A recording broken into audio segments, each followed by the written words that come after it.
I'd love to talk to you for a minute about what is an accommodation, because I've been getting this question a bit.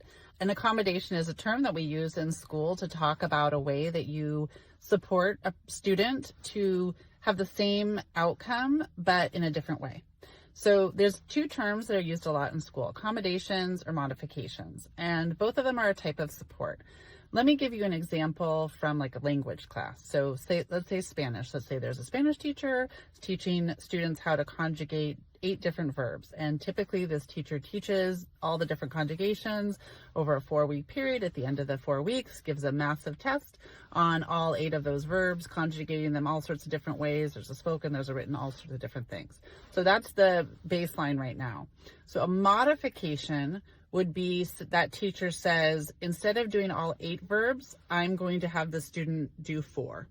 And these 4 follow slightly different patterns, so I'm going to just test them on those 4.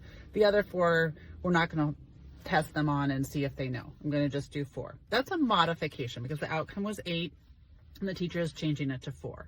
Okay, so that's a modification. That's typically what's part of a special education program and in an IEP, individual education plan. So that's one category. An accommodation is different. Accommodation is still those same 8 verbs, but it's doing a different path to it. So for example, the teacher might say, what we're going to do is we're going to do 2 verbs every week.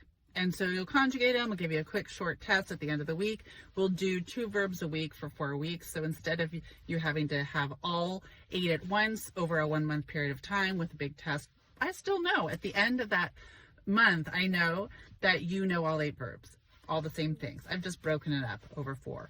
Or maybe I do it longer over 6. Maybe we do it in a different format. Some of it's verbal, some of it's a presentation of different things. But at the end of it, I still know that 8 verbs, conjugating that was the learning outcome, you have it. That's an accommodation. An accommodation can be formal. It can be written up in something called a 504 plan for students with a physical or mental disability that's put in place. But it also can be informal. A teacher can make these decisions in his, her, or their class anytime. So a teacher often who finds an accommodation like the one I just said, instead of just doing a whole month of studying for one big test, I find that there's more retention of the information I teach because look, those first 2 weeks getting good feedback on what they knew and didn't know helps them for the next time and the next time. They study better, they already know them, they're using those verbs and they're studying for the next. So by the time they get through all 8, they're really strong. So usually a teacher will change their practice. And that accommodation then becomes the new baseline.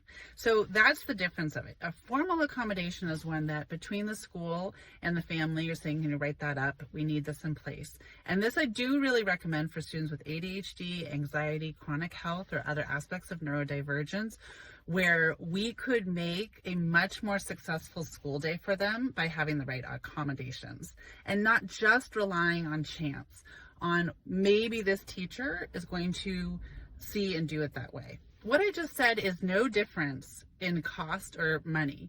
It is one change to do a more effective assessment practice. And so when I work with families, I'm also really working with it with the perspective of the school, saying, what is an accommodation that will help your child demonstrate and access his or her their learning? But also, how do we do it in a way that's actually doable for the school? So if you'd like to learn more, I'd love to talk with you about it. I'm curious what your experience has been with accommodations and modifications.